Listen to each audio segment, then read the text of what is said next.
জাতীয় পার্টি অভিযোগ করেছে দলের চেয়ারম্যান জিএম কাদেরের উপস্থিতিতে সাবেক রাষ্ট্রপতি ও সাবেক সেনাপ্রধান এইচ.এম. এরশাদ রংপুরের বাসভবনে সন্ত্রাসী হামলার জন্য এনসিপি দায়ী। রাজধানীতে দলের সমাবেশে মহাসচিব বলেছেন, এই সরকারের অধীনে অবাধ ও সুষ্ঠু নির্বাচন সম্ভব হবে না। হামলার প্রতিবাদে শনিবার রাজধানী সহ সারা দেশে বিক্ষোভ সমাবেশে ডাক দিয়েছে জাতীয় পার্টি। এনামুল কবির রূপমের রিপোর্ট।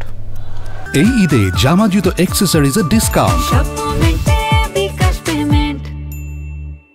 জাতীয় পার্টির প্রতিষ্ঠাতা চেয়ারম্যান এইচ.এম. এরশাদের রংপুরের বাসভবন স্কাই ভিউতে বৃহস্পতিবার রাতে যখন সন্ত্রাসী হামলা হয়, তখন ওই বাসায় অবস্থান করছিলেন জাতীয় পার্টির বর্তমান চেয়ারম্যান এরশাদের ভাই জিএম কাদের।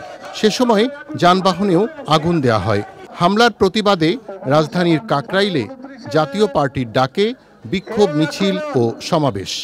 এনসিপির নাম বা বৈষম্য বিরোধীদের নামে তারা স্লোগান দেন এবং আমাদের চেয়ারম্যানের পৈতৃক বাড়িতে তারা আক্রমণ করে, বাড়ি আক্রমণ করবে বৈষম্য বিরোধীদের নামে, এনসিপির নামে।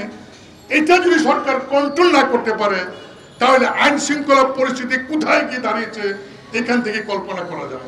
অন্তর্বর্তীকালীন সরকার নির্বাচন করতে পারবেন, একটি ফেয়ার নির্বাচন, সেই আশা ভরসা, সেই আস্থা অন্তত জাতীয় পার্টির নাই। জাতীয় পার্টি সহ 50% ভোটারদের প্রতিনিধিত্ব করে এরকম রাজনৈতিক দলকে বাদ দিয়ে একটি নির্বাচন করে দেশীয় এবং আন্তর্জাতিকভাবে একটি বিতর্কিত নির্বাচন করার ষড়যন্ত্র করে জ্বলন্ত উদাহরণ হলো জিএম কাদের সাহেবের বাসায় আক্রমণ।